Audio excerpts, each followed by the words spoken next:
বিশ্বনবী বলেন আল্লাহর দয়ার কোনো সীমা নাই।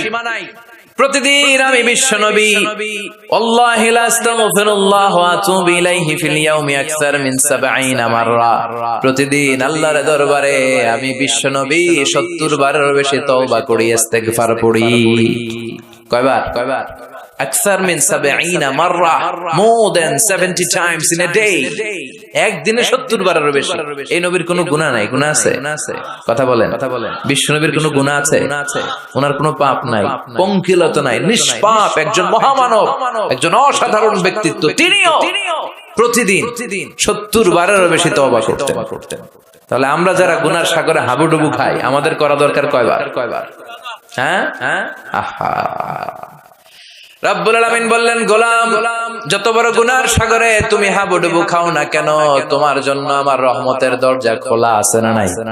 আল্লাহ বললেন, গাফিরিয যামবি ওয়া কাবিলিত তাওবা, আমার কাজ হলো গুনাহ মাফ করা, তওবা কবুল করা। শয়তানের কাজ হলো খালি ওয়াসওয়াসা দেওয়া, বান্দার কাজ হলো ওয়াসওয়াসা খেয়ে গুনাহ করা। আল্লাহ বলে, আমি আল্লাহর কাজ হলো খালি ক্ষমা করা।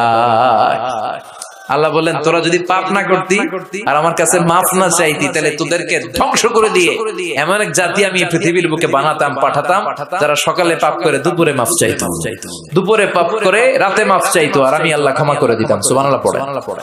আল্লাহর কাছে সবচেয়ে প্রিয় জিনিস হচ্ছে ক্ষমা করা। কি করা? বান্দা যখন আল্লাহর কাছে ক্ষমা চায়, আল্লাহর কাছে ফিরে আসে, যে আমরা বলি তাওবা মানে টু রিটার্ন ব্যাক, ফিরে আসা, মনিবের কাছে ফিরে আসা, ভুলকে বুঝতে পারা, ক্ষমা চাওয়া, চোখের পানি ছাড়া। বিশ্বনবী বলেন, 2 ফোঁটা চোখের পানি আল্লাহর কাছে সবচেয়ে প্রিয়। এক হচ্ছে জিহাদের ময়দানে রক্তের ফোঁটা, 2 ফোঁটা পানি আল্লাহর কাছে সবচেয়ে প্রিয়। এক হচ্ছে জিহাদের ময়দানে রক্তের ফোঁটা, 2 হচ্ছে অনুতপ্ত বান্দার ক্রন্দনরত অবস্থায় চোখের পানির ফোঁটা। এই অনুতপ্ত বান্দার চোখের পানি আল্লাহর কাছে এত প্রিয়। অনুতপ্ত বান্দা যখন হাত তুলে মাথাটা নিচের দিকে করে চোখের পানি ছাড়ে, ওই চোখের পানি চোখ বেয়ে নাকের ডগা পেয়ে জমিনে পড়ার আগে ওই গুনাহগার বান্দারে মাফ করে দেয় কে? সাইয়েদনা আদম ভুল করলেন, আমরাও ভুল করি। সাইয়েদনা আদমকে আল্লাহ ক্ষমা করলেন, আমাদের গুনাহগুলো ক্ষমা করবে কে? সাইয়েদনা আদম দুনিয়ার বুকে এসে শত শত বছর আল্লাহর কাছে ক্ষমা চাইলেন। আল্লাহ বললেন, আদম, তোমাকে কয়েকটা কালিমাত বাক্য আমি শিখিয়ে দেই, এই বাক্যগুলো দিয়ে অনুতপ্ত হয়ে ক্ষমা চাও, ক্ষমা করে দিব। সাইয়েদনা আদম পড়তে আরম্ভ করলেন, রব্বানা যালামনা আনফুসানা ওয়া ইল্লাম তাগফির লানা ওয়া তারহামনা লানাকুনান্না মিনাল খাসিরিন। আল্লাহ, পাপ করেছি, অন্যায় করেছি, ভুল করেছি, তুমি যদি মাফ না করো, মাফ করার কেউ নাই। ঠিক কি না? লানাকুনান্না মিনাল খাসিরিন। আল্লাহ, আমরা ক্ষতিগ্রস্তদের মধ্যে অন্তর্ভুক্ত হয়ে যাব। এজন্য সাইয়েদনা আদম আলাইহিস সালাম যা করলেন, ওই পদ্ধতিতে আমাদেরও তওবার দরকার আছে না নাই? তওবা কবুল হওয়ার জন্য কয়েকটা শর্ত আছে, শুনবেন। 1 নাম্বার শর্ত হচ্ছে অ্যাকনলেজমেন্ট, স্বীকারোক্তি, আল ইকরার। You have to acknowledge what you have done from sin. কি পাপ করছেন এগুলো গুনে গুনে আল্লাহরে বলবেন, আল্লাহ, আমি পাপী, এই আকাশের নিচে, এই জমিনের উপর আমার চেয়ে বড় পাপী কেউ নাই, আমি সবচেয়ে বড় পাপী, আমি নরপিশাচ, আমি নাদান, আমি মূর্খ, আমি নালায়েক। চিল্লায় কোন ঠিক কিনা? এইভাবে নিজেরা ছোট করেন আর স্বীকার জানান, আল্লাহ, আমি পাপী, আমার চাইতে বড় পাপী কেউ নাই। আমরা সবাই পাপী, আমাদের 14 গোষ্ঠী পাপী। জোরে কোন ঠিক কিনা? সবাই পাপী, সব আমরা পাপ করেছি। আল্লাহ, আমার চেয়ে বড় পাপী কেউ নাই। এভাবে স্বীকার করেন, আল্লাহ, আমি এই পাপ করেছি, আমি নামাজ, আমি মিথ্যা সাক্ষী দিয়েছি, প্রতিবেশীর উপর জুলুম করেছি, অন্যায় করেছি, খারাপ আচরণ করেছি। একটার পর একটা স্বীকার জান। এগুলো স্বীকার গেলে খুশি হয় কে? 2 নাম্বার শর্ত নাদামা, অনুতপ্ত হওয়া, repentant. You have to be repentant what you have done from sins। আপনি অনুতপ্ত হন, আপনি চোখের পানি ছাড়েন, আপনি নত হন আর আল্লাহরে বলেন, আল্লাহ, আমি অনুতপ্ত, আর জীবনে করব না। 3 নাম্বার শর্ত হচ্ছে stop what you have done from sins। যে পাপগুলো করেছেন এটা এখনই বন্ধ করেন। অনেকে কয়, না, এগুলা কইরা যাই, পরে কদরের রাতে মাফ চাইবো। আছে না নাই? ও যে কদর পাবে কোনো গ্যারান্টি আছে? কথা বলেন। আরে কদর তো অনেক দূরে, আরো একদিন যে বাঁচবো কোনো গ্যারান্টি?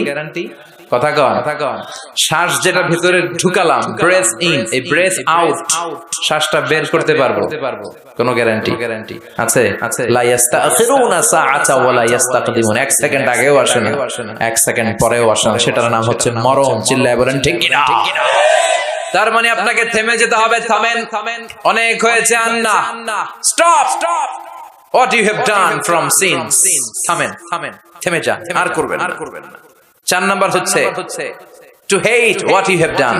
যা আপনি করেছেন এটা মন থেকে ঘৃণা করেন। সুদ খেয়েছেন, অনুতপ্ত হয়েছেন, স্বীকার করেছেন, থেমেছেন, এবার এটা ঘৃণা করেন অন্তর থেকে, মন দিয়ে ঘৃণা করেন। 5 নাম্বার শর্ত হচ্ছে to determine that you never repeat this sin in your life again. আপনি আল্লাহরে ওয়াদা দেন, কমিটমেন্ট দেন, আর বলেন আল্লাহ আমার জীবনে পারতপক্ষে এই কাজ আমি আর করব না। এই পদ্ধতিতে যদি আমরা আল্লাহর কাছে ক্ষমা চাই, ক্ষমা করবে কে? চিল্লায় বলেন কে? আল্লাহ বলে গোলাম যখনই ক্ষমা চাইবি আমার দরজা তোর জন্য খোলা। 24/7, সপ্তাহের 7 দিন, মাসের 30 দিন, বছরের 365 দিন তওবার দরজা খোলা আছে না নাই? শুধু 2টা সময় তওবার রাস্তা বন্ধ করে দেয় কে? 1 নম্বরে বাদাল গারগারা, মালাকুল মউত যখন চলে আসে, রুহু নেয়ার জন্য যখন টানাটানি করে, মালাকুল মাউতের চেহারা যখন মুমূর্ষু রোগীটা দেখে ফেলে, মৃত্যুর পথযাত্রী যখন মালাকুল মাউতকে চাক্ষুষ দেখে ফেলে, তখন তওবার রাস্তা ব্লক করে দেয় কে? তখন তওবা আল্লাহর কাছে করলে এটা কবুল হবে? আজীবন চান্স পাইছে, করে নাই।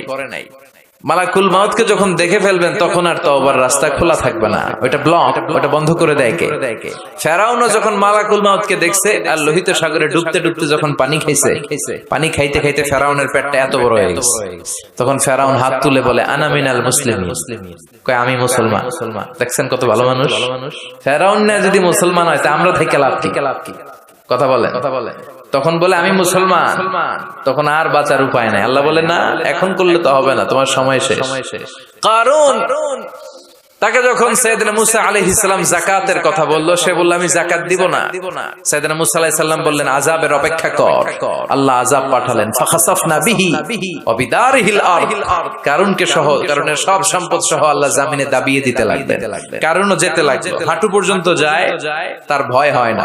কোমর পর্যন্ত যায়, তার ভয় আসে না। গলা পর্যন্ত যখন মাটিতে দেবে যায়, সেও হাত তুলে কয় আমি মুসলমান। কি কয়? একই সিস্টেম, ফেরাউনের সিস্টেম, আমি মুসলমান। মুসা আমার যত সম্পদ তোরে আর তোর আল্লাহরে দিয়ে দিলাম, আমারে বাঁচা। এতক্ষণ যাকাতই দেন, এখন সব দিয়া ফেলায়। কত বড় ডাকাত! তার মানে একেবারে ফাইনাল স্টেজে যখন আপনি পৌঁছে যাবেন, তখন যদি আল্লাহর কাছে ক্ষমা চান কোনো লাভ হবে? কথা কন। এই মালাকুল মাউত আসার আগ পর্যন্ত যদি তওবা করতে পারেন, ওই তওবা কবুল করে নেবে কে? 2 নাম্বার যে সময়টাতে তওবা কবুল হয় না, ইনদামা তাতলু'উ শামসু মিন মাগরিবিহা, প্রতিদিন সকালবেলা পূর্ব দিক থেকে সূর্য ওঠে, পশ্চিম দিকে ডোবে। কিয়ামতের আগ দিয়ে সূর্য পূর্ব দিক থেকে না উঠে পশ্চিম দিক থেকে ওঠা শুরু করে দিবে। যেদিন সূর্য পশ্চিম দিক থেকে উঠবে, ওই দিন থেকে তওবার রাস্তা বন্ধ করে দিবে কে?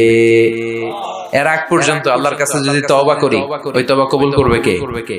আল্লাহর উপর ভরসা আছে? হ্যাঁ, মৌলভী বাজারের ভাইয়েরা সব মৌলভী মানুষ। হ্যাঁ, আল্লাহর উপর ভরসা হয়, আল্লাহরে মায়া লাগে, আল্লাহরে ভালো লাগে। আল্লাহরে যে ভালো লাগে এটাও কইতে পারে না, কষ্ট হয়। জিয় কইছে একজন, আল্লাহরে ভালো লাগে, ঠিক না? সবাই বলেন জিয়। আল্লাহরে ভালো লাগে, জিয়। তাহলে আল্লাহর একটা ডাক দেন, বলেন আল্লাহ। প্রাণ থেকে ডাক দেন, পড়েন আল্লাহ। হৃদয় থেকে ডাকেন, বলেন আল্লাহ। আল্লাহর সাথে যতক্ষণ বান্দার সম্পর্ক থাকবে, ততক্ষণ আল্লাহর পক্ষ থেকে স্পেশাল মার্সি, ব্লেসিংস, রহমত আছে না নাই? চিল্লায় বলেন আছে না নাই? আল্লাহ ডেকে বললেন গোলাম যখনই ডাকবি তখনই আমি সাড়া দেই। আল্লাহু আকবার। এমন এক আল্লাহ মাঝরাতে উঠে চোখের পানি ছেড়ে যদি আল্লাহরে ডাকেন, আল্লাহ আছে না নাই?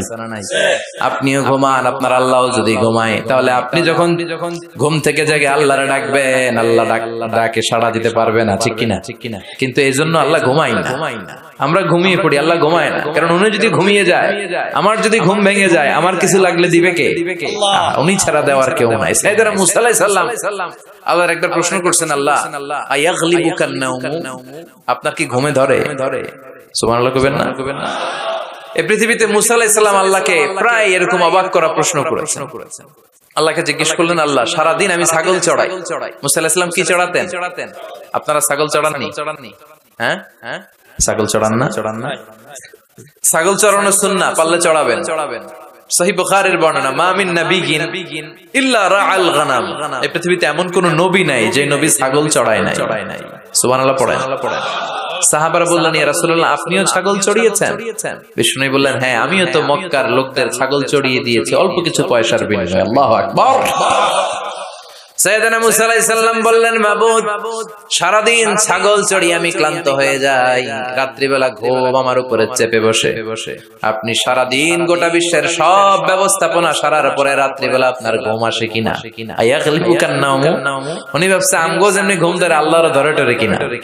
আল্লাহ এই প্রশ্নের উত্তর না দিয়ে সাইয়েদনা মুসা আলাইহিস সালামকে বললেন, দুইটা গ্লাস নাও, পানি ভর্তি গ্লাস, আর এই গ্লাসের ভেতরে পানি নাও, নিয়ে তুর পাহাড়ের উপরে দাঁড়াও। মুসা আলাইহিস সালাম গ্লাসের ভেতরে পানি নিয়ে তুর পাহাড়ের ঠায় দাঁড়িয়ে রইলেন আর আল্লাহকে জিজ্ঞেস করলেন, আল্লাহ আয়াগলিবুকান নাওমু, জিজ্ঞেস করলাম আপনার ঘুমে ধরছে কিনা, আপনি পানি নিতে বললেন কেন? আল্লাহ বললেন, নো টক, কোনো কথা বলা যাবে না, যা বলেছি তা করো। তো সাইয়েদনা মুসা আলাইহিস সালামকে বললেন দাঁড়িয়ে থাকো, আর ঘুমরে বললেন তুই মুসারে ধর। ঘুমরে কি বললেন? মুসা আলাইহিস সালামকে ধরো। ঘুম যে সাইয়েদনা মুসা আলাইহিস সালামকে ধরলেন, উনি আর দাঁড়ায় থাকতে পারেন। আল্লাহ বললেন এই গ্লাসের পানি কিন্তু ফালানো যাবে না, দাঁড়িয়ে থাক। সাইয়েদনা মুসা আলাইহিস সালাম একবার ডান পাশে যায়, একবার বাম পাশে, এদিক ওদিক করে, নাড়াচাড়া করে, মাগার দাঁড়িয়ে থাকতে পারে না, কারণ ঘুম অর্ডার মানে কার? সাইয়েদনা মুসা আলাইহিস সালামকে ধরলেন। মুসা আলাইহিস সালাম আর দাঁড়িয়ে থাকতে পারে না, ঘুমের ধাক্কায় পড়ে যায়। হাতের গ্লাসগুলো জমিনে পড়ে খান খান হয়ে যায়, টুকরো টুকরো হয়ে যায়, পানিগুলো পড়ে যায়, গ্লাসগুলো ভেঙে যায়। আল্লাহ মুসা আলাইহিস সালামকে ডেকে বললেন, ও মুসা বেশি কিছু নয়, শুধুমাত্র দুইটা পানির গ্লাস, পানি সহ হেফাজতের দায়িত্ব দিয়েছিলাম, এই ঘুমের কারণে হেফাজত করতে পারো নাই। আমি আল্লাহ যদি তোমার মতো এরকম ঘুমিয়ে যেতাম, চন্দ্রের সাথে সূর্য লেগে, পৃথিবীর সাথে মঙ্গল লেগে, একটার সাথে আরেকটা তারা গ্রহ নক্ষত্র লেগে গ্লাস দুইটার মতো খান খান হয়ে ভেঙে যেত রে মুসা, ভেঙে টুকরা টুকরা হয়ে যেত। লা তাখুযুহু সিনাতু ওয়ালা নাওম, never the slips not the slumber overtakes him. আল্লাহর ঘুম তো ধরেই না, ঘুমের আগে যে ঝিমুনি আসে, তন্দ্রা আসে, ওইটাও ধরে না। সে আল্লাহ ডেকে বললেন, গোলাম যখনই ডাক দিবি আমি আল্লাহ আছি না নাই? বিশেষ করে শেষ রাতে আল্লাহ ডাকতে থাকেন, আলা মিন মুস্তাগফিরিন আগফিরালা। কার ক্ষমার দরকার ক্ষমা চাও, ক্ষমা করে দেব। আলা মিন মুস্তারজিকিন আরযুকালা, কার দারিদ্রতা আছে আমার কাছে চাও, রিজিকের ব্যবস্থা করে দেব। কার ক্ষমতা দরকার, কার সুন্দরী বউয়ের দরকার আমার কাছে চাও, দিয়ে দেব। কে পরীক্ষায় সফল হতে চাও, কে বিপদ থেকে মুক্তি পেতে চাও, আমি আল্লাহর কাছে চাও, আমি দিয়ে দেব। সুবহানাল্লাহ পড়ো। আর ওই টাইমে আমরা নাক ডেকে ঘুমাই। আল্লাহ দেওয়ার জন্য প্রস্তুত, উনি ডাকছেন, কিন্তু ওনার ডাকে সাড়া দেওয়ার সময় আমাদের নাই। কথা বলেন। এজন্য শেষ রাতে আল্লাহর কাছে চাওয়ার দরকার আছে না নাই? তাহাজ্জুদের জায়নামাজে দাঁড়ানোর দরকার আছে না নাই? তাহাজ্জুদের জায়নামাজে মরণ দিও প্রভু আমায়, একামতে দিনের কাজে কবুল করে নিও আমায়। তাহাজ্জুদের জায়নামাজে মরণ দিও প্রভু আমায়, একামতে দিনের কাজে কবুল করে নিও আমায়। পড়েন আমিন। তাহাজ্জুদ যারা পড়বে এদের সম্মানকে বাড়িয়ে দিবে কে? আল্লাহ ডেকে বললেন, গোলাম এমন একটা মুহূর্ত নাই যেই মুহূর্তে আমি তোর রক্ষণাবেক্ষণ করি না। আমি হলাম the nourisher, the cherisher, the sustainer of this multi dimensional universe 24/7। যখনই যাবি, যখনই আল্লাহ বলে আমরা ডাকবো, এটাকে সাড়া দেওয়ার তিনি আছেন না নাই? এজন্য যখনই অন্যায় হবে সাথে সাথে তওবা করব। অনেকে বলে না আজকে অন্যায় করেছি, আজকে না কালকে মাফ চাবো, এই বছর করছি আগামী বছর মাফ চাবো, এই বছর পাপ টাপ করে নেই আগামী বছর উমরায় যাব, কাবাঘর ধরে মাফ চাবো, এরকম আছে না নাই? আপনি যে কাবাঘর পর্যন্ত পৌঁছতে পারবেন গ্যারান্টি আছে? না। দেরি করা ঠিক না। কয়েকটা কাজে দেরি করতে বিশ্বনবী নিষেধ করেছেন। এক নাম্বার, আস-সালাতু ফি ওয়াক্তিহা, নামাজের সময় হলে নামাজ পড়ে নেয়া। দেরি করা যাবে? সালাত প্রতিষ্ঠায় দেরি করা যায়? সালাতে কায়েম করো, সালাতে কায়েম করো, হবে সম্মানী তুমি, হবে জান্নাতি তুমি, হবে সম্মানী তুমি, হবে জান্নাতি তুমি, দিবে কাল হাশরে শীতল ছায়া আরশে আজিম, রাব্বিয়াল আলা রাব্বিয়াল আযীম। ঠিক কি না? সালাতের সময় হবে তো সালাত করবেন। মাইয়েত কেউ মারা গিয়েছে, সাথে সাথে দাফন কাফনের ব্যবস্থা করবেন। ছেলেমেয়েরা প্রাপ্ত বয়স্ক হয়েছে, বিয়ের ব্যবস্থা করবেন। ঋণী আপনি, হাতে অর্থ এসেছে, সাথে সাথে ঋণ দিবেন। এগুলোতে দেরি করা যাবে? 5 নাম্বার হচ্ছে আত-তাওবা ফাওরান। পাপ হয়েছে, কোনো দেরি নয়, কালকে নয়, সকালে করেছি রাতে নয়, যখনই পাপ করেছি সাথে সাথে তওবা করব। কার কাছে? চোখের পানি ছেড়ে দেন আল্লাহর কাছে, কায়মন বাক্যে চোখের পানি ছেড়ে তওবা করেন। অনেকে মনে করে হুজুর ডেকে তওবা করানো লাগে। কথা কন, মৌলভী বাজারে এগুলা নাই, আছে আছে। মনে করে যে পীর সাহেব হুজুরের হাতে হাত রেখে তওবা পড়তে হবে, ইমাম সাহেবকে লাগবে, বড় হুজুরের লাগবে, হুজুর আসতে না পারলে মনে হয় তওবা হবে না। এরকম চিন্তা ভাবনা করার কোনো সুযোগ আছে না। আপনার রবের কাছে আপনি ক্ষমা চাইবেন, কাউরে লাগবে না। চোখের পানি ছাড়েন, আল্লাহরে ওয়াদা দেন আল্লাহ আর করবে না। আল্লাহর কাছে ক্ষমা চান, আপনারে ক্ষমা করবে কে? উনি হচ্ছেন ক্ষমাশীল। প্রতিনিয়ত ক্ষমা চান, যতবার অন্যায় হবে ক্ষমা চান। বিশ্বনবী প্রতিদিন ক্ষমা চাইতেন কয়বার? চিল্লায় বলেন। 70 বারেরও বেশি। আকসার মিন 70 মাররা, 70 বারেরও বেশি বিশ্বনবী পড়তেন আস্তাগফিরুল্লাহ। কি পড়তেন? আওয়াজ করে পড়েন আস্তাগফিরুল্লাহ। আবার পড়েন আস্তাগফিরুল্লাহ। আর বিশ্বনবী বলতেন মান লাজিমাল ইস্তিগফার জাআলাল্লাহু লাহু মিন কুল্লি দিকিন মাখরাজা। সব সময় যে ইস্তিগফার পড়বে, সে যদি কোনো বিপদে আটকে যায়, বিপদ থেকে উদ্ধার করবে কে? আমাদেরকে বিপদ থেকে উদ্ধার করে কে? না আমাদের বড় পীর সাহেব, না আপনাদের এখানে শাহজালাল ইয়ামানির মাজার আছে, তো উনি উদ্ধার করে এলাকার লোকদেরকে। হ্যাঁ, উদ্ধার করে কে? বাঁচাতে পারে কে? তরাতে পারে কে? সুস্থ রাখতে পারে কে? সফলতা দান করতে পারে কে? জান্নাত দিতে পারে কে?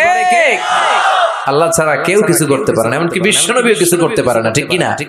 বিশ্বনবীর কাছেও চাওয়া যায় না, কারণ বিশ্বনবী নিজেও চাইতেন কার কাছে? বিপদে আপদে সব সময় আমরা একটা সত্তার কাছে চাই। চিল্লায় বলেন তিনি কে? এজন্য বিশ্বনবী বলতেন যারা এই সব সময় ইস্তিগফারের সাথে লেগে থাকবে, তারা প্রথমত আল্লাহর কাছে বিপদ থেকে মুক্তি পেয়ে যাবে। বিপদে পড়লেই মুক্তি। মান লাজিমাল ইস্তিগফার জাআলাল্লাহু লাহু মিন কুল্লি দিকিন মাখরাজা ওয়া মিন কুল্লি হাম্মিন ফারাজা। আর আপনাকে দুশ্চিন্তা মুক্ত করে দিবে কে? এগুলো হচ্ছে ফাদাইলুল ইস্তিগফার, ইস্তিগফারের ফজিলত। বিপদে পড়বেন, আপনার বিপদ মুক্ত করে দিবে, টেনশন মুক্ত করে দিবে। আমাদের সমাজে টেনশন আছে না নাই? মৌলভী বাজারে মাশাআল্লাহ এগুলো নাই। হ্যাঁ, কি টেনশন বলেন? কিসের এত টেনশন আপনাদের? সবার চেহারা কত সুন্দর, কি হাসি খুশি। হ্যাঁ, খেয়ে দেয়ে নাদুস নাদুস সবাই। কিসের টেনশন বলেন? কিসের?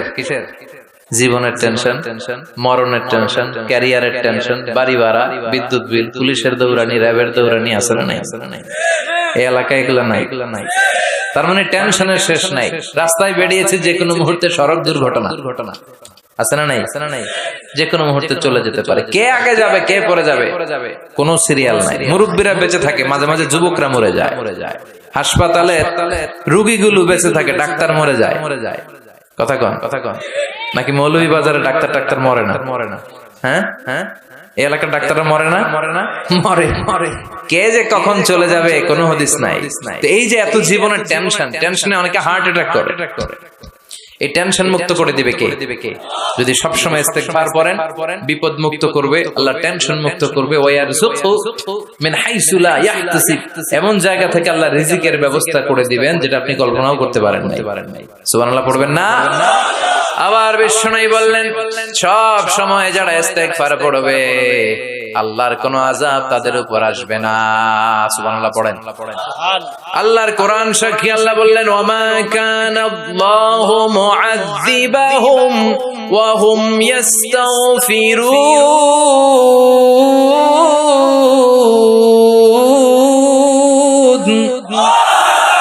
যতক্ষণ আমার বান্দাগুলো, আমার গোলামগুলো আমার কাছে ক্ষমা চাইতে থাকবে, আমার বান্দার উপরে আমার কোনো আযাব পতিত হবে না। সুবহানাল্লাহ পড়েন। সবসময় আযাব মুক্ত থাকবেন, বিপদ মুক্ত থাকবেন, কিন্তু শর্ত হচ্ছে সবসময় কি পড়তে হবে? 5 নাম্বার ইস্তেগফারের ফজিলত হচ্ছে বেশি বেশি ইস্তেগফার পড়লে আল্লাহ তাআলা আপনাকে মুস্তাজাবুদ দাওয়া বানিয়ে দিবে।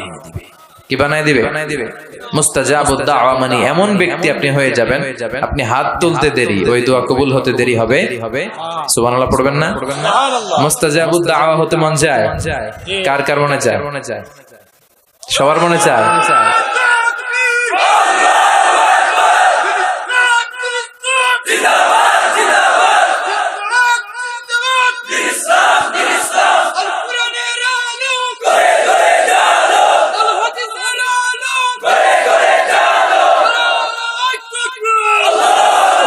আল্লাহ আমাদের সবাইকে তুমি মুস্তাজাবুদ দাওয়া হিসেবে কবুল করো। আপনারা ইমাম আহমদ ইবনে হাম্বলের নাম শুনেছেন? অনেক বড় মুহাদ্দিস ছিলেন, হাম্বলি মাযহাবের অনেক বড় ইমাম। উনি একক হাদিসের গ্রন্থ হিসেবে পৃথিবীর সবচাইতে বড় হাদিসের কম্পাইলেশনটা নিজে করেছেন, মুসনাদ আহমদ ইবনে হাম্বল। 40,000-এর মতো হাদিস আছে ওই কিতাবে। তিনি তার শেষ জীবনটা সফর করে করে দেশ থেকে দেশান্তরে ছুটে বেরিয়েছেন। তিনি হাদিস সংগ্রহের কাজে এক সফরে বেরিয়েছেন, লম্বা সফরে, ওনার জীবনী থেকে নেয়া। ওই লম্বা সফরে প্রচন্ড শীতের রাতে উনি এক মসজিদে আটকেছেন। এত কুয়াশা, এত ঠান্ডা, এত স্নো পড়ছে। উনি ভাবলেন এক কাজ করি, এই মসজিদটাতে রাতে আমি ঘুমিয়ে পড়ি, ফজর বাদ আমি সফরে বেরোবো, আবার নতুন করে নতুন উদ্যমে হাদিস সংগ্রহের কাজে আমি বেরিয়ে পড়ি। কিন্তু মসজিদে শুয়ে উনি পড়লেন বিপাকে। মসজিদের দারোয়ান ওনারে মসজিদে থাকতে দেয় না। উনি বললেন, বাবা আমি ফজরের সালাতে এই মসজিদে পড়বো নিয়ত করেছি, আমি ফজরের মুসল্লি, রাতটা তুমি কাটাতে দাও, আমি সকাল হতে না হতেই চলে যাব। কিন্তু দারোয়ান তো থাকতে দেয় না, ছোটবান্দা। সে বললো বেরোন, মসজিদে থাকা যাবে না, বের হয়ে যান। কারণ দারোয়ান চিনতে পারেনি যে উনি জগৎ বিখ্যাত মুহাদ্দিস, এত বড় আলেমে দ্বীন। দারোয়ান ওনাকে চিনেনি।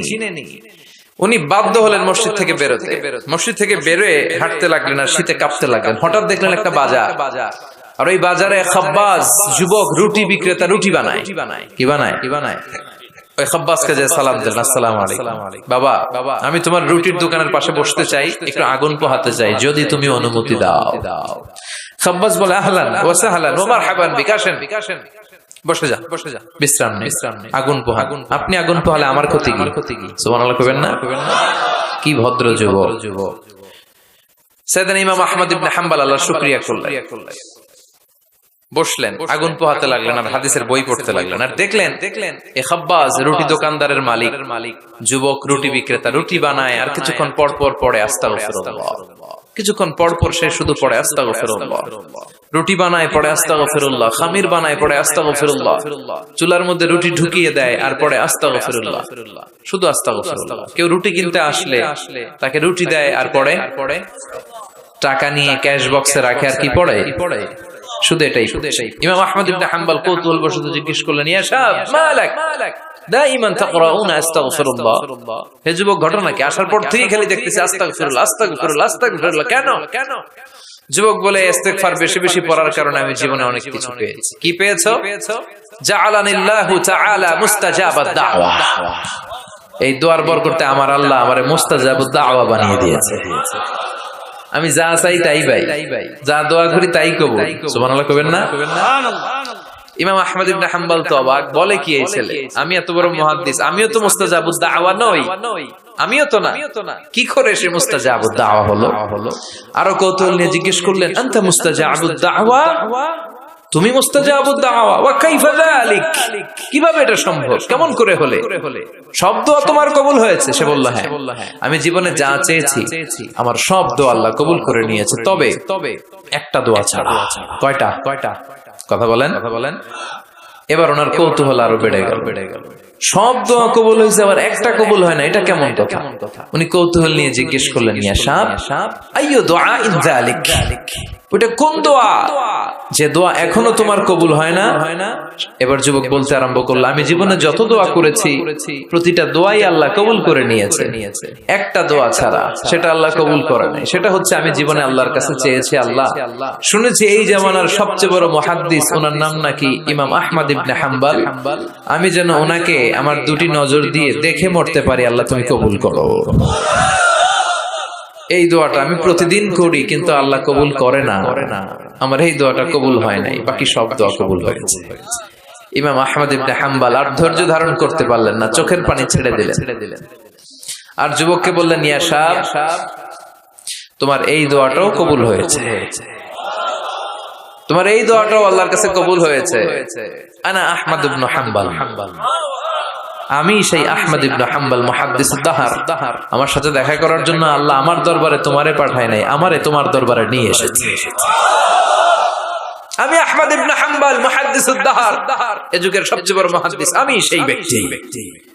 এবার যুবক আর ধৈর্য ধারণ করতে পারে না, চিৎকার দিয়ে আল্লাহর শুকর আদায় করে সাইয়েদনা ইমাম আহমদ ইবনে হাম্বলকে জড়িয়ে ধরে, হাতে হাত রেখে মুসাফা করে, কপালে চুমু খায় আর বলে, ইমাম আপনি ঠিকই বলেছেন, আজকের এই গভীর রজনীতে আমার এই দোয়াটাও আল্লাহ কবুল করে নিল। মুস্তাজাবুদ দাওয়া।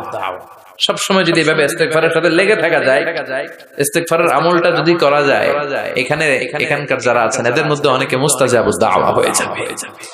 মুস্তাজাবুদ দাওয়ার কিছু শর্ত আছে, হালাল ঢুকাইতে হবে ভিতরে। কি ঢুকাইতে হবে? হারাম দিয়ে যদি লা ইয়াদখুলুল জান্নাতা জাসাদুন গুযিয়া বিহারাম, হারাম খেয়ে নাদুস নুদুস হয়ে পুষ্ট হয়ে যে দেহটা বড় হয়, ওই দেহ কশিন কালো জান্নাতে ঢুকবে না। ইন্নাল্লাহা তাইয়্যিব লা ইয়াকবালু ইল্লা তাইয়্যিবা, আমার আল্লাহ পবিত্র, আল্লাহ পবিত্র ছাড়া কোনো কিছু কবুল করে না। আপনি হারাম টাকা দিয়ে 10 কোটি টাকা দিয়ে মৌলভী বাজারের সবচাইতে আই ক্যাচিং একটা মসজিদ বানিয়েছেন, আল্লাহর কাছে এটার কোনো দাম নাই। কথা কন। আর আপনি মসজিদের নির্মাণ কাজে আপনার পকেটে টাকা নাই, বাজার করে যাচ্ছিলেন, 5 টাকার একটা খুচরা নোট দান করেছেন, এটার মর্যাদা আল্লাহর কাছে বেশি, কারণ এটা হালাল উপার্জন দিয়ে দান করেছেন। আর হারাম উপার্জন থেকে 10 কোটি টাকার মসজিদ বানালো আপনার আমলনামায় কিছুই যুক্ত হবে না। চিল্লায় এখন ঠিক কিনা? এজন্য সবসময় হালাল খাইতে রাজি আছেন তো প্রিয় ভাইয়েরা? খেয়াল রাখবেন, হালাল এটা বরকতময়, হালাল এটা কল্যাণকর, হালাল এটা পবিত্র, হালাল এটা স্বাস্থ্যকর, হালাল যেটা এটা পরিবেশ বান্ধব। সুবহানাল্লাহ পড়েন। এজন্য আমরা সব সময় জীবনের প্রতিটি অঙ্গনে হালাল মেইনটেইন করব। কি মেইনটেইন? আমরা এই হালাল হারামেও ভাগ করি। কি করি? অনেক লোক আছে, এই লোকেরা যদি আপনি শুকরের গোশত ভাইজা দেন, সরকারি চাকরিজীবী বাংলাদেশের মুসলমান ভাই, শুকরের গোশত খাবে? কথা কন। কেন খায় না? কারণ এটা যেই লোকটা হারাম হওয়ার কারণে শুকরের গোশত খায় না, ও কিন্তু টেবিলের নিচ দিয়ে ঠিকই হারাম ঘুষ লক্ষ লক্ষ টাকা রিসিভ করে। চিল্লা এখন ঠিক কিনা? তার মানে হারামের মধ্যে ভাগ করে ফেলাইছি আমরা। সুবিধাজনক হারাম নেই, হারাম খাই, ওইটাতে আপত্তি নাই, কিন্তু যেটাতে অসুবিধা ওইটার সাথে আমরা নাই। চিল্লা এখন ঠিক কিনা? খাওয়ার ক্ষেত্রে মুসলমানরা হালাল খুঁজে, হালাল ফুড খুঁজে, কিন্তু অর্থের ক্ষেত্রে হালালের বাস বিচার করে না। টেবিলের নিচ দিয়েও নেয়, উপর দিয়েও নেয়, আবার পারলে বন্দুক ঠেকাইয়াও নেয়। আছে না নাই? মৌলভী বাজারে মাশাআল্লাহ এগুলো নাই। কি আছে? আল্লাহ হেফাজত করো। তাহলে বুঝলাম হালালে বরকত, হারামে কোনো বরকত আছে? কথা বলেন। আচ্ছা, আওয়াজ করে উত্তর দেন তো, গরুর গোশত খাওয়া হালাল না হারাম? কুকুর খাওয়া হারাম। গরু হালাল, কুকুর হারাম। আচ্ছা দেখেন, প্রতিদিন বাংলাদেশের বাজারগুলোতে, বিয়ের অনুষ্ঠানগুলোতে, যে কোনো অনুষ্ঠান হলে খাবার দাবারের জন্য গরুর গোশত জবাই হয় না কুকুর জবাই হয়? গরু জবাই হয়, কুকুর জবাই হয় না। কুকুর বেঁচে গেল আর গরু মরল। ঠিক কিনা? আচ্ছা, বছরে যে বাচ্চা দেয়, গাভী বাচ্চা দেয় বেশি না কুকুর বাচ্চা দেয় বেশি? গাভী বছরে দেয় কয়টা? কুকুর দেয় কয়টা? হ্যাঁ, 5টা 7টা। কোনো জন্ম নিয়ন্ত্রণ নাই তো ওদের। দাদা আসছে দিচ্ছে আর তো গরু আমরা খাইলাম বেশি, কুকুর খাইলাম না। গরু বাচ্চা দিলেও কম, কিন্তু কুকুর বাচ্চা দিলেও বেশি। এবার সারা বাংলাদেশের সবগুলো জেলাতে মিলিয়ে যদি আপনি হিসাব করেন, বলেন তো বাংলাদেশে গরু বেশি না কুকুর বেশি? কারণ কি? এটা হালাল। বরকত ঢুকাই দিছে কে? বরকত বিশ্বাস করেন? হ্যাঁ, মুসলমানরা বরকতে বিশ্বাস করে। 10 লক্ষ টাকা প্রতি মাসে ইনকাম, মাস শেষে কিচ্ছু থাকে না, আরো ঋণ। একটা হসপিটাল বিল পরিশোধ করতে লাগে 5 লাখ, আবার ব্যাংকের ঋণ আছে না নাই, আর রিকশাওয়ালার পুরা মাসে ইনকাম 5,000, ওইটা দিয়া ছোট্ট একটা জায়গায় বাসা ভাড়া দেয়, ছেলে মেয়েদেরকে পড়ায়, হ্যাঁ, স্ত্রীকে এটা সেটা কিনে দেয়, আবার মাস শেষে 400-500 টাকা থাকে, ওর 5,000 থেকে থাকে 200-300 টাকা, আর 10 লাখ থেকে 1 টাকাও থাকে না, আরো ঋণ কাঁধে নিয়ে এসে ঘুরে বেড়ায়। This is called বারাকা। এটাকে বারাকা বলে।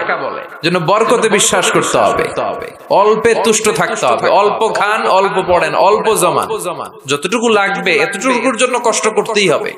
কিন্তু সম্পদের পাহাড়, ব্যাংক ব্যালেন্স, গাড়ি বাড়ি, সোনা দানা, এফডিআর, প্রাইজ বন্ড, সঞ্চয়পত্র, একটার পর একটা টাকার পিছে যে আমরা ছুটছি, এটা ইসলাম আমাদের শিখায় না। আমরা বরকতে বিশ্বাসী, আমরা হালাল খাবো, রাজি আছেন? আর সব সময় পড়বো কি আস্তাগফিরুল্লাহ। ইস্তিগফারের ফজিলত শুনে মনটা ভরছে, আল্লাহর প্রতি আস্থা জেগেছে, এবার প্রাণ ভরে পড়েন আস্তাগফিরুল্লাহ, হৃদয় দিয়ে পড়েন আস্তাগফিরুল্লাহ, মন থেকে আল্লাহর ডাকেন, পড়েন আস্তাগফিরুল্লাহ। আবার বিষ্ণু বললেন আস্তাগফিরুল্লাহ আল্লাযী লা ইলাহা ইল্লা হুয়াল হাইয়ুল কাইয়্যুম ওয়া আতুবু ইলাইহি। এই ইস্তিগফারটা যে পড়বে, যুদ্ধের ময়দান থেকে পালিয়ে গেলে অনেক বড় কবিরা গুনাহ হয়, এই কবিরা গুনাহকারী সম্পাদনকারী লোকটারেও maaf করে দিবে কে? এই ইস্তিগফারটা যদি পড়েন, আস্তাগফিরুল্লাহ আল্লাযী লা ইলাহা ইল্লা হুয়াল হাইয়ুল কাইয়্যুম ওয়া আতুবু ইলাইহি, পড়তে রাজি আছেন? আবার সাইয়েদনা আবু বকর ডেকে বললেন, নবী আল্লিমনি দুআআন আদু বিহি ফি সালাতি, এমন একটা দোয়া বা ইস্তিগফার আপনি আমারে শিক্ষা দেন যে ইস্তিগফারটা আমি আমার নামাজের মধ্যে পড়ব। কই পড়ব? কথা কন। বিশ্বনবী শিখায় দিলেন, আবু বকর তুমি পড়ো, আল্লাহুম্মা ইন্নী যালামতু নাফসি যুলমান কাসীরা ওয়া লা ইয়াগফিরু যুনুবা ইল্লা ফাগফিরলি মাগফিরাতাম মিন ইনদিক ইন্নাকা আনতাল গফুরুর রহিম। এটা আমরা দোয়ায়ে মাসুরা বলি, আমরা কি বলি? এটাও একটা ইস্তিগফার। এটাও যেখানে ক্ষমা চাওয়ার প্রসঙ্গ থাকবে ওইটাই কি কথা বলেন। ইন্নী যালামতু নাফসি, আল্লাহ আমি জুলুম করেছি, যুলমান কাসীরা, অনেক জুলুম, ওয়ালা ইয়াগফিরু যুনুবা ইল্লা আনতা, এই জুলুম, এই পাপ আপনি ছাড়া তো ক্ষমা করবার কেউ নাই। ফাগফিরলি মাগফিরাতাম মিন ইনদিক, আপনার গুণে আপনার দয়া আপনি আমার ক্ষমা করে দেন। ইন্নাকা আনতাল গফুরুর রহিম, আল্লাহ আপনি ক্ষমাশীল, আপনি মেহেরবান। পড়েন আমিন। এগুলো সবই ইস্তিগফার, সবগুলো সহিহ হাদিস দ্বারা সাব্যস্ত। তবে এই সব ইস্তিগফারের মধ্যে শ্রেষ্ঠ ইস্তিগফারের নাম সাইয়্যিদুল ইস্তিগফার। কি নাম? মানে লিডার অফ দ্য অল ইস্তিগফারস। মুখস্থ আছে অনেকের? কার কার আছে দেখি? আছে মাশাআল্লাহ, অনেকের আছে। যাদের নাই তারা মুখস্থ করবেন, গুগলে ঢুকবেন, স্মার্টফোনের ভিতরে ঢুকবেন। স্মার্টফোন এখন ছেলেপেলারা শুধু ওই বিপিএল এর খেলা আছে না নাই, এই খেলা দেখা, ওই নাচানাচি, ওই ফেসবুকিং, এগুলো নিয়ে ব্যস্ত। এই ফেসবুকটা এসে সব শেষ করে দিল। লেখাপড়া এখন কিচ্ছু নাই, এখন পরীক্ষার হলো ফেসবুকিং করে। আছে না নাই? না, এগুলোর নিয়ন্ত্রিত ব্যবহার করবেন, তা না হলে আপনার সময় সব শেষ হয়ে যাবে। এই গুগলে ঢুকে আপনি লিখবেন সাইয়্যিদুল ইস্তিগফার। এই সাইয়্যিদুল ইস্তিগফার লিখলেই সাইয়্যিদুল ইস্তিগফার বানান সহ চলে আসবে। মৌলভীবাজার ভাইরা, এটা মুখস্থ করতে হবে। বিষ্ণু বলেছেন, কেউ যদি দিনের বেলা এই সাইয়্যিদুল ইস্তিগফার পড়ে, ওই দিনে মৃত্যু হলে সে জান্নাতি। এই সাইয়্যিদুল ইস্তিগফার যদি কেউ রাতে পড়ে, ওই রাতে মৃত্যু হলে সে জান্নাতি। এই সাইয়্যিদুল ইস্তিগফার মুখস্থ না করে থাকা যায়? কথা বলেন। আল্লাহুম্মা আনতা রাব্বি লা ইলাহা ইল্লা আনতা খালাকতানি ওয়া আনা আবদুক ওয়া আনা আলা আহদিকা ওয়া ওয়া'দিকা মাস্তাতা'তু আউযু বিকা মিন শাররি মা সানা'তু আবু'ু লাকা বিনি'মাতিকা আলাইয়া ওয়া আবু'ু বিযামবি ফাগফিরলি ফাইন্নাহু লা ইয়াগফিরু যুনুবা ইল্লা আনতা। পড়েন আমিন, চিল্লায় পড়েন আমিন। তাহলে তাওবা ইস্তিগফার, পাপ হইলেই এই তাওবা ইস্তিগফারের দরকার আছে না নাই? প্রতিদিন কয়বার? কমসে কম 100 বার। ইস্তিগফার কয়বার পড়বো? রাস্তা দিয়ে হেঁটে যাচ্ছেন, বাজারের ব্যাগ হাতে, কিচ্ছু করার নাই, কি পড়বেন? আস্তাগফিরুল্লাহ। চিল্লায় পড়েন, কি পড়বেন? বিষ্ণু বলতেন, জিহ্বাটারে ভিজিয়ে রাখো আল্লাহর জিকির দিয়ে। লা ইয়াজালু লিসানুকা রাতবান মিন যিকরিল্লাহ, একটা মুহূর্তও যেন আল্লাহর জিকির ছাড়া সময়টা না কাটে। ঠিক কি না? লা ইলাহা লা ইলাহা ইল্লাল্লাহু মুহাম্মাদুর রাসূলুল্লাহ সাল্লাল্লাহু আলাইহি ওয়াসাল্লাম। এই যে জিকিরটা আওয়াজ করে আমি করালাম সবাই মিলে, বিশ্বনবী কিন্তু এইভাবে জিকির করাতাম। তো হুজুর আপনি করাইলেন কেন? তালিমান, শিখানোর জন্য। লা ইলাহা ইল্লাল্লাহটা অনেকের ভালো শুদ্ধভাবে নাও জানা থাকতে পারে, জন্য তালিমান মাঝে মাঝে আমরা করাই, কিন্তু নিয়ম হচ্ছে এই জিকিরগুলো আস্তে আস্তে করা। কিভাবে? আল্লাহ বলেন ওয়াজকুর রাব্বাকা ফি নাফসিকা তাদাররুআ ওয়া খাইফা ওয়া দুনাল জারি মিনাল কাওলি বিল গুদুবি ওয়াল আসাল ওয়া লা তাকুম মিনাল গাফিলিন। আল্লাহু আকবার। আল্লাহ বললেন আমার জিকির করো বিনয়ের সাথে, ধীর চিত্তে, আস্তে আস্তে, চিল্লা ভাল্লা করে নয়। কার কথা? লাফালাফি করে নয়। কার কথা? ভদ্রভাবে, মনে মনে, একা একা যখন থাকেন, নামাজের আগে পড়ে সব সময় জিহ্বাটারে আল্লাহর জিকির দিয়ে ভিজিয়ে রাখে। কিন্তু লাফালাফির জিকির এই দেশে আছে না নাই? আল্লাহর মেহেরবানি, মৌলভীবাজার এগুলো কম বোধহয়, তাই না? আলহামদুলিল্লাহ। কিন্তু বাংলাদেশে অনেক জায়গায় কিন্তু লাফায় খালি। আপনাদের কাছে দেখলে কেমন লাগে? আমি এখন জিকিরের কথা কইতেছি, কেউ যদি আইসা আমারে ধরে, হ্যাঁ, এদিক থেকে যদি আমার কাঁধে ওঠে, আমার মাইক যদি ধাক্কা মারে, আমি দেবো দৌড়। কথা কন, হ্যাঁ। তো এইটা কেমন জিকির রে ভাই? আমি জিকির করাচ্ছি, আপনি লাফাচ্ছেন কেন? বিষ্ণু ইসলাম এবং ওনার সাহাবারা যখন জিকির করতেন, তাসবিহ পড়তেন, কোন জিকির করার সময় এরকম বিষ্ণুনবী জিকির করতেছেন, সাহাবারা লাফাইতে লাফাইতে খেজুর গাছের উপরে পাওয়া যায়, হাদিসে পাওয়া যায়। অথবা বিষ্ণুনবী তাসবিহ পড়তেছেন, জিকির করতেছেন, সাহাবারা লাফাইতে লাফাইতে বিষ্ণুনবীর কান্দে আছে। তাহলে এগুলো করা যাবে। আবার অনেক জায়গায় এমন জিকির করে, হুই হাই হেই হো আছে না নাই? হ্যাঁ, ওই যে কয় বসেন না, এগুলো ভুল, এগুলো আমরা করব না, এগুলো আমরা করব না। এই যেটা উচ্চারণ করলো, এই কথাটা বলতেই পারি না কোথাও। বললেই আমি মাহফিলে ওই দুই একজন উঠলে আমি উঠতে দেই না, তো আমি বলি এই উঠলেন কেন, বসেন। তখন সবাই শুরু করে বসেন। তো এরকম লাফালাফি করে জিকির করা, এটা সুন্নাতে নাই। আমরা ধীরস্থির ভাবে জিকির করব। বিশ্বনবী বলেছেন আফদালুয যিকরি লা ইলাহা ইল্লাল্লাহ, সবচেয়ে শ্রেষ্ঠ জিকিরের নাম।